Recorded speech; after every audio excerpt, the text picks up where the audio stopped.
They say he was a demigod, born from Zeus himself. At just 12 years old, he tamed a wild stallion that grown men were terrified of, a horse that would carry him from one victory to another until his death at 32. He was taught by one of history's greatest minds. His name says it all, Alexander the Great. But how much of his story is true and how much is just legend?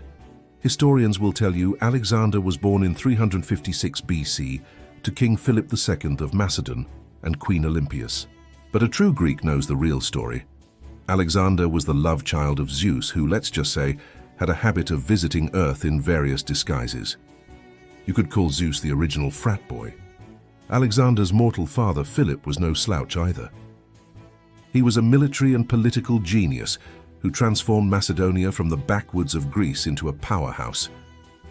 But Philip had a bigger dream, one he would pass down to his son, to conquer the mighty Persian Empire.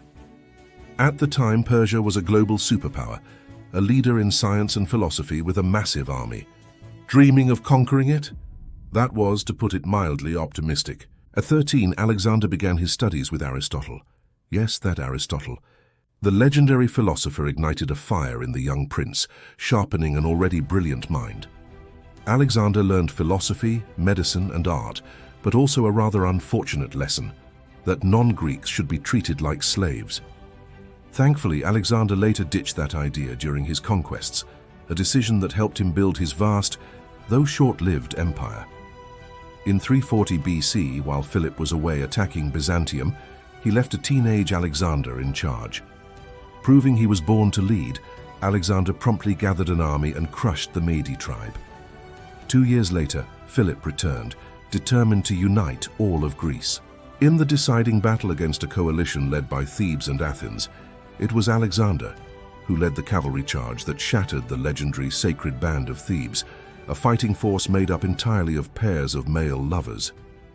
This victory made the already popular Alexander a military superstar.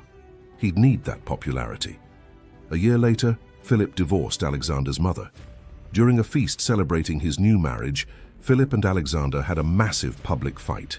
Alexander and his mother fled for their lives, though they reconciled soon after. But when Philip was assassinated shortly after, Alexander wasn't the automatic heir. He had to rally the army's support to eliminate his rivals for the throne.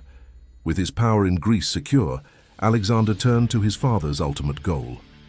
At an assembly of Greek city-states, he was unanimously voted supreme commander for the invasion of Persia. But first, he had to lock down his home turf. While he was campaigning against tribes to the north, a rumor of his death spread like wildfire.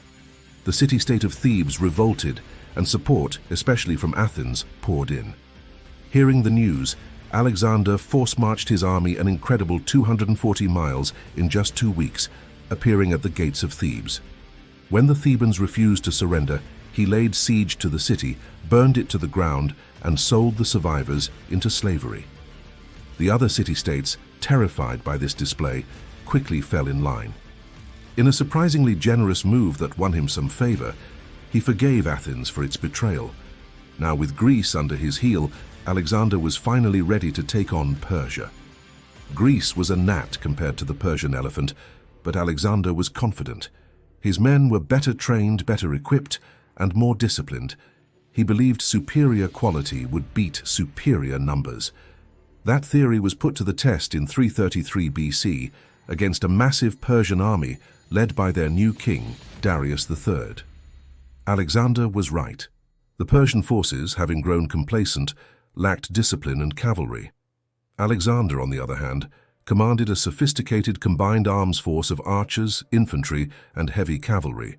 He utterly crushed them. Defeated, Darius fled the battlefield so hastily he left his own wife and family behind. His mother was so ashamed, she publicly disowned him and adopted Alexander as her new son. This was a genius political move, helping Alexander cement his claim on the Persian Empire. For the next few years, Alexander pushed east and south deep into Persian territory, even conquering Egypt. Darius repeatedly sued for peace, but Alexander refused every offer. Finally, at Gaugamela in 331 BC, they faced off one last time.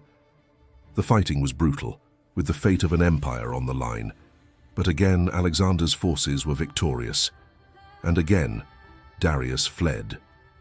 This time, however, his own men caught and killed him for his cowardice. When Alexander found Darius's body, he showed respect, giving the fallen king a royal funeral, and according to some sources, punishing the assassins. With Darius dead, the throne of Persia was his for the taking. Except another Persian leader, Bessus, had already claimed it. This proved to be a slight miscalculation on Bessus's part. Alexander pursued Bessus relentlessly until Bessus's own troops captured him and handed him over. After being tortured and executed, Bessus was out of the picture. Alexander was finally the king of Persia. To secure his new empire, he adopted a revolutionary strategy. He granted Persian territories significant freedom and self-governance in exchange for loyalty. He didn't force his culture or religion on them. Instead, he adopted many Persian customs himself. This made him wildly popular with the Persians, but just as unpopular with his own Macedonian troops. During one drunken argument, a close friend and general insulted Alexander for his Persian ways. In a fit of rage, Alexander killed him, driving an even deeper wedge between himself and his men. Believing more conquests would stabilize his rule and feed his own ambition, Alexander marched his army towards India.